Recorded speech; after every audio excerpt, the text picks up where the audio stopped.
Fuel pass চালু হওয়া 7টি পাম্পে 5% বাড়িয়ে 25% অতিরিক্ত অকটেন সরবরাহ করছে বাংলাদেশ পেট্রোলিয়াম কর্পোরেশন বিপিসি।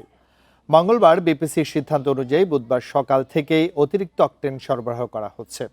এই 7টি পাম্প হলো আসাদ গেটের সোনার বাংলা সার্ভিস স্টেশন, তেজগাঁয়ের ট্রাস্ট ফিলিং স্টেশন, মহাখালীর গুলশান সার্ভিস স্টেশন, শাহবাগের মেঘনা মডেল পাম্প, নিকুঞ্জের Nikunja model service centre, Mirpur দারুস সালামের খালেক সার্ভিস স্টেশন ও আসাদ গেটের তালুকদার ফিলিং স্টেশন। মোটরসাইকেল চালকদের ফুয়েল দেয়ায় অ্যাপ ব্যবহারের জন্য প্রাথমিকভাবে 7টি ফিলিং স্টেশনে পাইলটিং কার্যক্রম সম্পন্ন হয়। পরে 21 এপ্রিল থেকে এসব ফিলিং স্টেশনে ফুয়েল পাস অ্যাপের মাধ্যমে বাধ্যতামূলকভাবে মোটরসাইকেল চালকদের জ্বালানি সরবরাহের নির্দেশ দেয় বিপিসি। কৃত্রিম সংকট কমানো এবং ডিজিটাল রেকর্ডের মাধ্যমে স্বচ্ছতা আনার জন্য এই উদ্যোগ নেওয়া হয়েছে বলেও জানায় বিপিসি।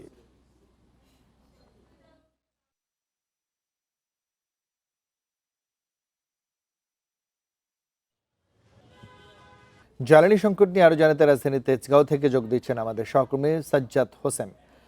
সাজ্জাদ, সরকারের পক্ষ থেকে বলা হচ্ছে পর্যাপ্ত মজুদ আছে এবং সরবরাহ পরিস্থিতি ধীরে ধীরে বাড়ছে। ফুয়েল পাস নিয়ে 7টি পাম্পকে আজকে থেকে অপারেশন চালানো হচ্ছে এবং তারপরেও আসলে ভোগান্তি কতটুকু কমছে?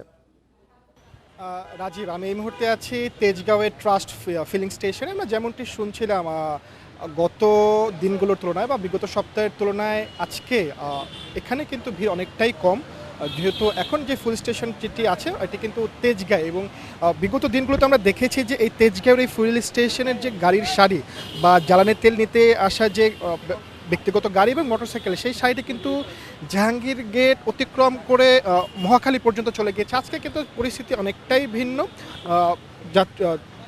লাইনের সংখ্যা অনেক, লাইনে সারিতে গাড়ির সংখ্যা এবং মোটরসাইকেলের সংখ্যা অনেক কম, এবং এটি আমি একটি বিষয় জানিয়ে রাখি। এই যে আমরা শুনছিলাম, আপনি বলছিলেন যে 7টি পাম্পে, পেট্রোল পাম্পে যে বাধ্যতামূলক করা হয়েছে ফুয়েল পাস, এই ট্রাস্ট ফিলিং স্টেশনে তেজগাঁওয়ের এটি কিন্তু এই 7টির একটি। এখানে যারা পাম্প সংশ্লিষ্টরা আছেন তাদের সাথে আমরা কথা বলেছি, তারা যেটি জানিয়েছেন এখানে শতভাগ ফুয়েল পাসের মাধ্যমে মোটরসাইকেল ব্যবহারকারীদের কিন্তু তারা জ্বালানি তেল দিচ্ছেন, যেটি অকটেন।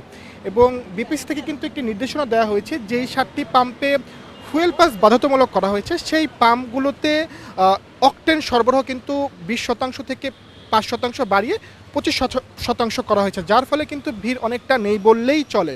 এখন এই স্ক্রিনে দেখতে পাচ্ছি আমরা কয়েকটি গাড়ি এবং মোটরসাইকেল কিন্তু যারা আসছেন তারা তেল নিয়ে চলে যাচ্ছেন, এবং যে দীর্ঘ সারি বিগত দিনগুলোর তুলনায় যে 12 ঘন্টা, 8 ঘন্টা, 6 ঘন্টা যে দাঁড়িয়ে থাকার যে কষ্ট, এটি কিন্তু অনেকটাই কমে এসেছে এই ট্রাস্ট ফিলিং স্টেশনে।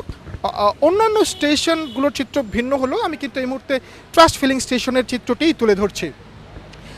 তারা যেটি জানিয়েছেন, তাদের ট্রাস্ট ফিলিং স্টেশনে 60,000 লিটারের মতো চাহিদা থাকলেও দৈনিক জ্বালানি তেলে তারা পাচ্ছে 55,000 লিটার, প্রায় চাহিদার সমান, যেটি অনেকটা বলা যায়।